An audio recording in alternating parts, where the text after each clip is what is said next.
Because when you know how your intuitive information most naturally flows through you, you stop trying to receive messages the way someone else does. Welcome to Intuition Unlocked, the podcast empowering empathic women who feel misunderstood, overwhelmed, or disconnected from their intuition, begin to trust their sensitivities, find inner clarity, and show up with embodied, unstoppable confidence in their daily lives. I am your host, Olivia Ashley, an empath and intuitive, and I am so happy you're here. Hello and welcome. It is Olivia here, and in today's episode, we are diving deep into a foundational part of intuitive development, which I think everyone should understand, yet so many people skip over or don't fully explore it, which is the clairs. These are the core intuitive senses we all have access to, whether we realize it or not.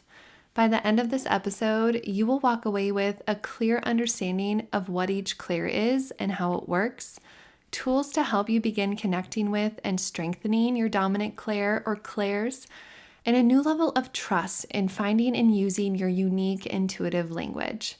So let's get into it.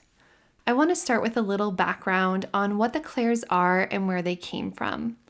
So the word clair comes from the French word for clear, and it is used as a prefix for different intuitive senses and abilities. You can think of them as the ways your intuition naturally speaks to you.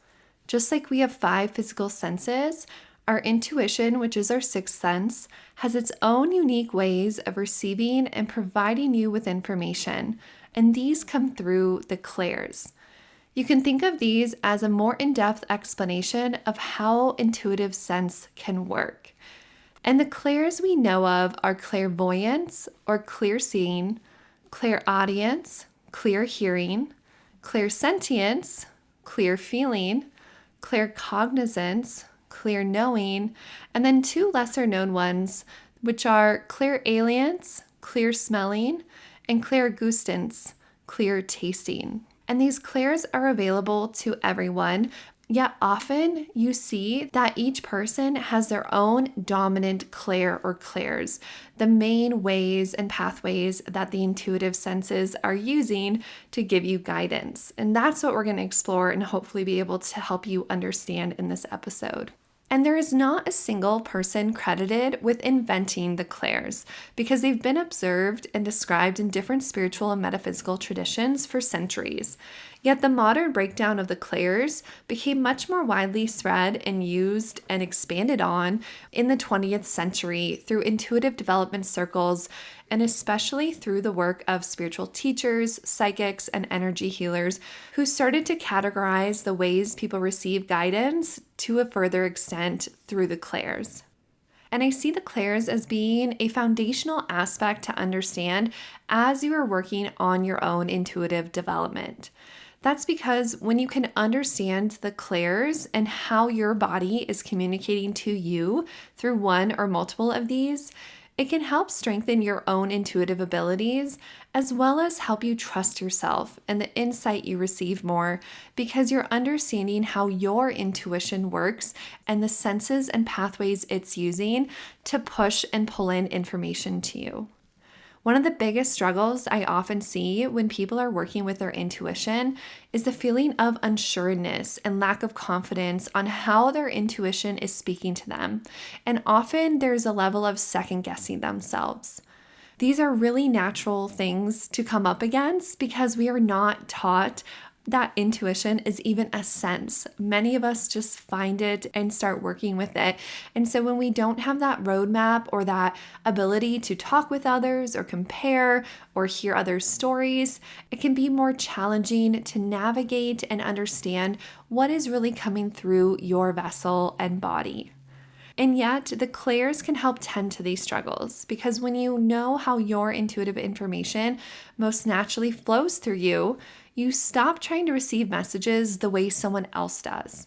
You can begin to tune into your own energetic wiring and have a pathway to practice and strengthen it, which will ultimately shift your relationship to yourself and intuition and build that trust and confidence where you get to explore and have fun and then share your own stories with others about how this works and flows for you, which I find to be so helpful when someone and others and communities are growing their intuition.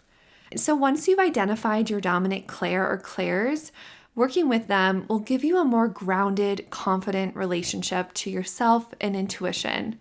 So instead of hoping for a message to drop in randomly, you can begin to create a dialogue with your spirit and intuition and notice when things are coming forward. So let's break down the different clairs. Firstly, there's clairvoyance or clear seeing.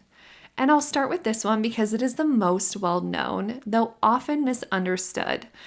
Clairvoyance is really the ability to receive intuitive messages as images, symbols, or visual flashes. Clairvoyance can happen both internally and externally. So external clairvoyance is when your eyes are open and you may see energies, colors, orbs, or shadows clearly in your field or vision, or around others, or maybe out of the corner of your eye. This sense can also be experienced when you're looking at something such as a book, a movie, a picture, a landscape, and you have this click within you on a gut and intuitive level that there is clarity being brought to you about something you've been trying to understand or asking about, or there's a message being pushed to you. This external clairvoyance is also what we see with the classic psychic mediums. In my experience, very few of those who I know are psychic mediums see anything in the physical. It's a very unique and very strong clair and sense and ability to have. I myself, as a psychic medium, have seen shadows or mist, kind of fogginess when there's a presence around, but I've never seen the physical manifestation of a spirit or entity. The furthest it's gone is lights or symbols that I've seen in the physical, and yet that has been a very rare experience for me. But note that this is also the way that you can see physical manifestations, yet you don't have to. And again, it seems to be quite a rare experience and gift. And then there's internal clairvoyance, which happens when your eyes are closed. So this may happen when you're meditating, laying in bed before you fall asleep. You're maybe intentionally channeling information such as the Akashic records. You're relaxing with your eyes closed in a massage. This often happens anytime your eyes are closed and you're in a more relaxed state. And usually you're going to see these images, flashes, pictures, visually in your third eye center, your imaginative center, and it can come in all different forms. Sometimes it's just a flash of something that can be very simple, like a symbol or a color. Other times it's full-blown pictures, such as like a movie playing in your mind. And yet, no matter what it is, it's often coming forward to give you guidance or insight around something. And this could also come through your dreams as well. So however it comes forward to you, don't discount it, because I think we often might attribute this sense to feeling like, well, it's only here if I'm seeing a full movie play out and I'm getting all these images and understanding versus a quick symbol or number or color that still has meaning. So if you have this clair, know that however your images and senses is pushing this information forward to you, know typically when it's received, you can tell it's something other than your mind or your daydreaming, because there is a knowing that is different. All these senses, when you have these experiences, when your intuition is sending you information through a clair, you know on a gut level it is different. It has meaning. It has a different feeling to it. And that can help you start to distinguish what is actually a message or insight versus just a thought or me thinking about something specific. And if you want to strengthen or begin working with clairvoyance, you can start by working closely with your third eye and imagination. You can create a connection to your third eye center by sending energy or a color to it, by imagining it clearing and opening, by inviting the request for pictures and understanding to come through your mind in that way. You can also practice calling forward specific colors, objects, or even loved ones in your imagination and your mind. While you are bringing that forward, having that ability to say dog and see a dog and feel a dog running around, and or what does a dog look like, smell like, use your other senses even into it, is going to enhance and increase your imagination in that sense, which will allow more information to get channeled through there because you're putting energy into it, and thus it's going to become more strong and on. You can also ask your spirit or guides to show you visual symbols, especially if you're journaling or meditating and you have a moment, ask them to push something forward to you and see what comes up. You can also keep a journal of what you see or what feelings or insights come up because that's going to help you remember what is coming forward for you. The next clair is clairaudience or clear hearing. Clairaudience is when your intuitive guidance comes in the form of words, sounds, music, or phrases. It can sound like your own voice in your mind, or it may feel like a voice that is separate and different from yours. It often will depend on who you're communicating with, whether that's your highest self or a guide or loved ones.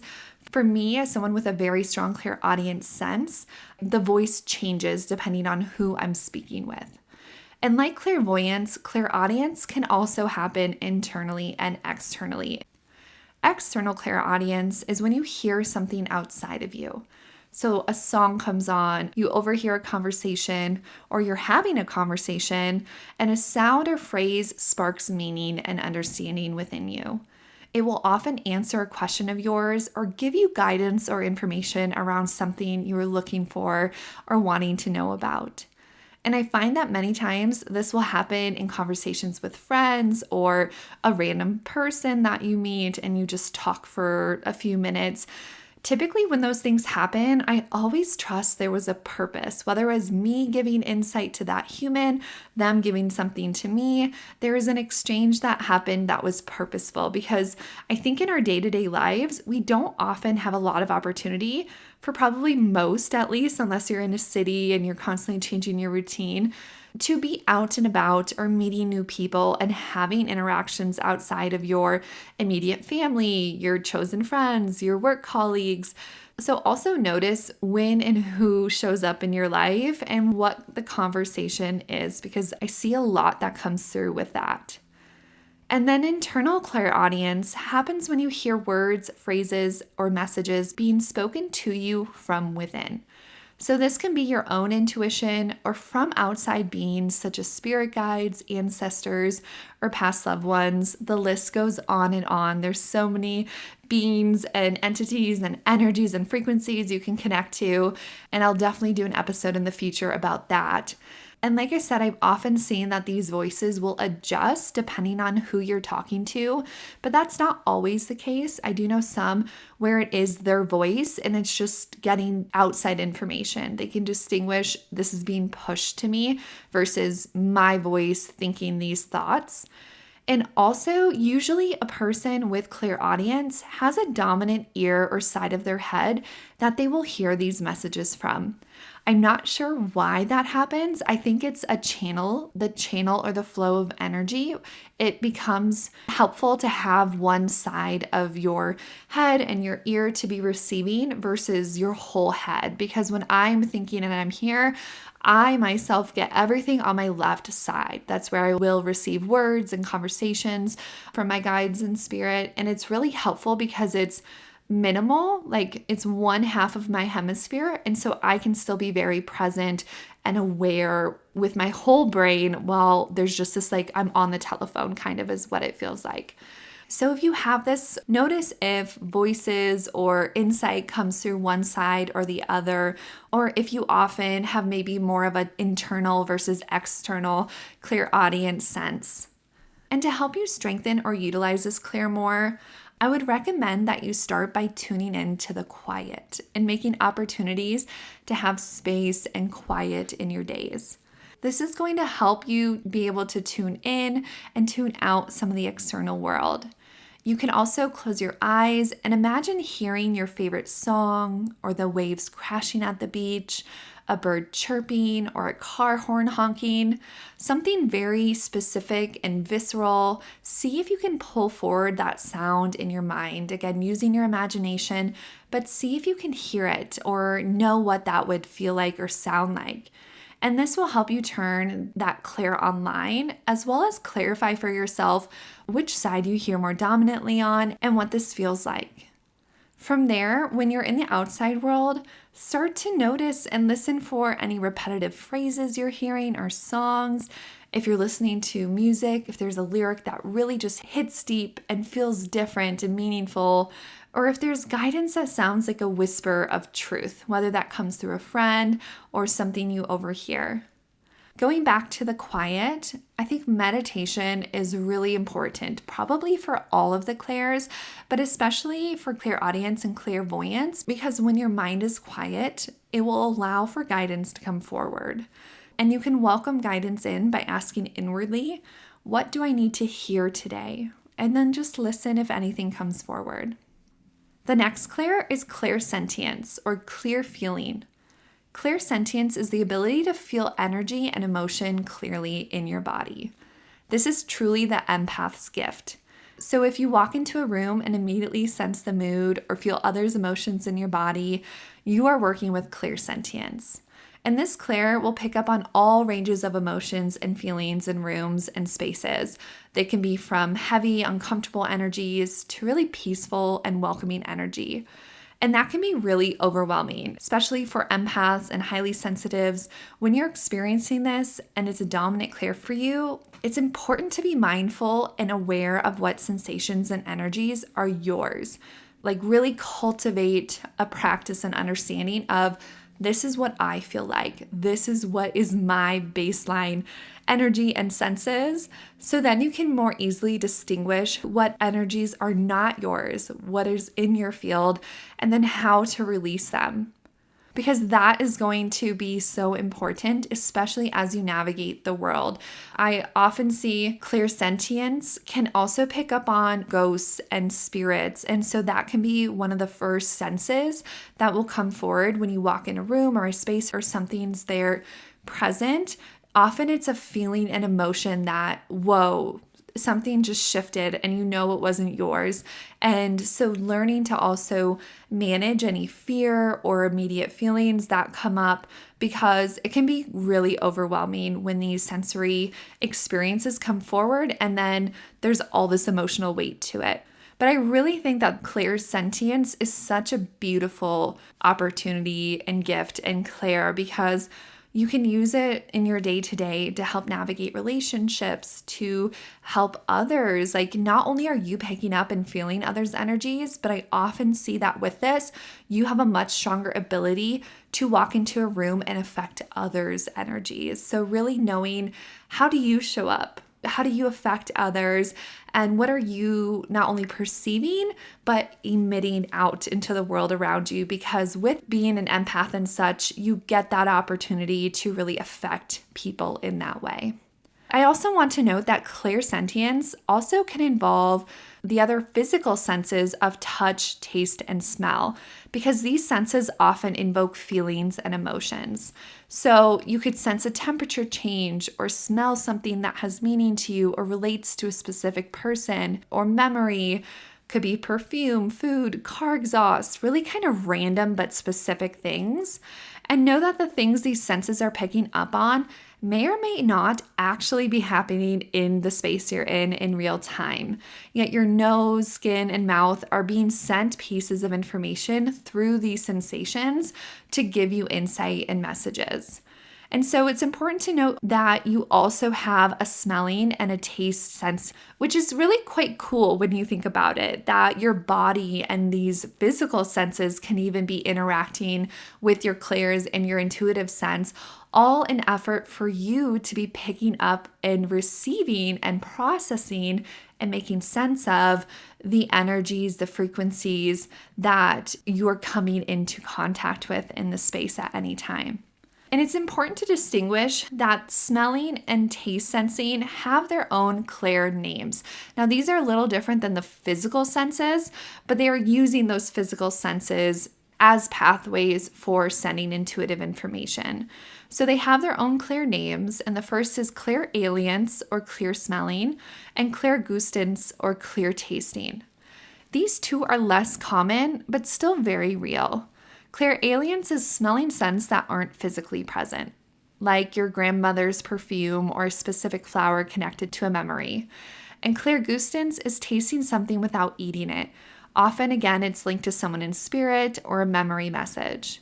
And you can begin to connect with these clairs by paying attention to the sudden sensory experiences that seem to come out of nowhere and hold emotional weight. And keep note of when and what you experience, because these ones are often connected to a spirit presence or a very specific moment of intuitive insight. These clairs can be independent or work through another clair, such as clairsentience, to provide you more insight and clarity. And now back to clairsentience. This clair often shows up as body sensations or emotional waves that are not yours, which, like I said, can be very overwhelming if you're not expecting it or you're not used to managing such heightened emotions. I often see this clair being very dominant in our children. So they pick up very easily on other emotions, energies, and then get very scared around it. So especially around nighttime, things can sometimes come through, or when we're in new spaces. So take note of that if your kids are experiencing or have brought forward maybe a dominant clair that they're navigating, and know you can help them start to recognize and understand their clair dominant senses as well and how to support themselves. With this clair, learning to discern what is yours versus what is not is the most vital key for working with and strengthening this clair. I would highly recommend also grounding practices, both literally putting your feet on the earth, grounding your energy, and also spiritual visual practices of grounding, of connecting down to the earth, grounding your energy here in this space, and also having energy boundaries and clearing. Any type of energy work can be really beneficial if you're an empath, things like Reiki or somatic healing, and also having emotional body awareness. This will all help fortify your energy and keep it less muddied from others' energies and feelings. The last clair is claircognizance or clear knowing. Claircognizance is that sense of, I just know. And often there's no logical explanation, you just do. So this can be frustrating at first because it doesn't come with physical proof or vivid symbols or messages through your mind. Yet this clair is incredibly powerful because it happens in the present and it is just this deep, instantaneous knowing. And it's the kind of knowing that often goes beyond your rational mind. It's a knowing that arises from within, from your gut, from your heart, from somewhere inside, and is not related to the ego or external input. So when you receive this knowing, there is no doubt. It is just a clear assurance, and it can often feel warm, supportive, peaceful, and even neutral or positive. To help you build this clair, you must work on building your trust muscle.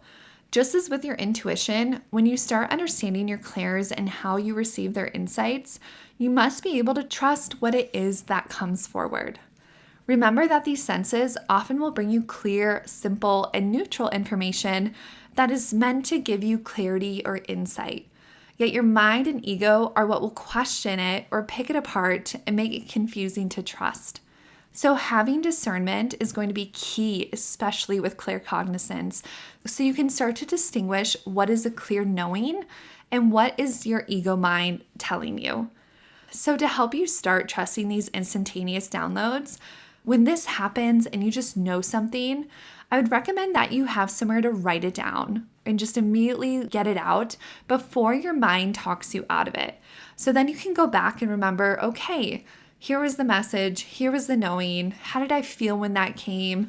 And separate now all the other emotions and thoughts or things that come up once you start processing that knowing. And over time, you will often see patterns of what is coming forward, what it feels like in your body, where you sensed it, and that will help you build trust in this. And no, everyone receives insight differently, which is such a beautiful, amazing thing when you start to think about that. All the pathways and the channels and the energies that we all get to pick up on and experience, but through our own unique lens. And you likely already use at least one of these clairs regularly, whether you realize it or not. But to help you discover your strongest clair, think about how you best receive your inner or external guidance. Do you visualize or get flashes of images? That's clairvoyance.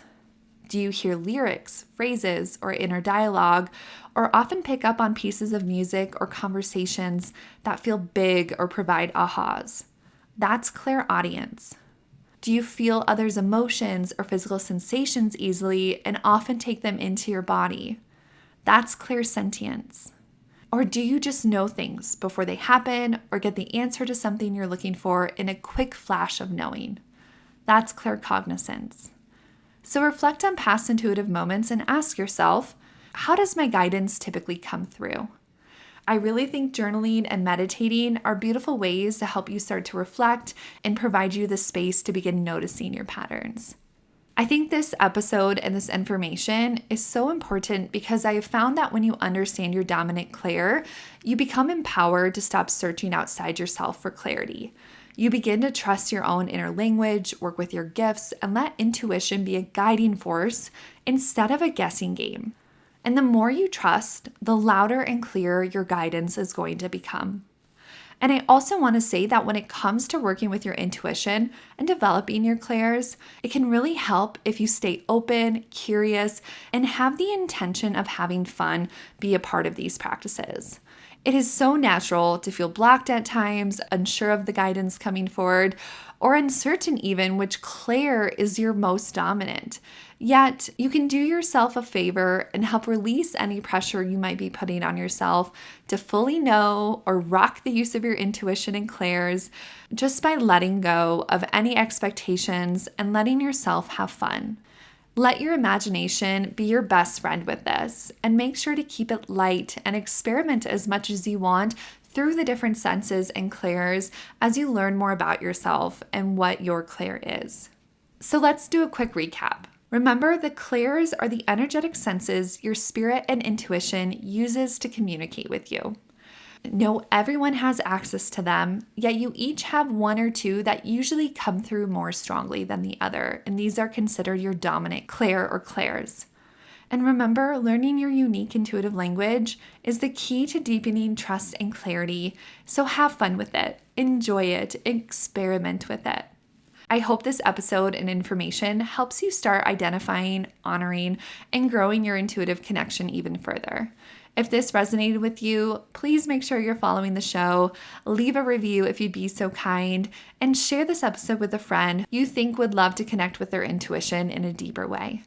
So until next time, remember, you are intuitive, you always have been, and let's just keep unlocking this power together. Thank you for joining me on Intuition Unlocked. If you enjoyed this episode, be sure to subscribe so you never miss a moment of insight, guidance, or intuitive inspiration. To dive deeper into our community and get access to exclusive content, head to my website at www.olivia-ashley.com and subscribe to my newsletter. You can also connect with me on Instagram at wildlyolivia for daily inspiration and updates. Remember, your intuition is your superpower. Trust it, nurture it, and let it guide you. Until next time, I'm Olivia Ashley, and I can't wait to connect with you again.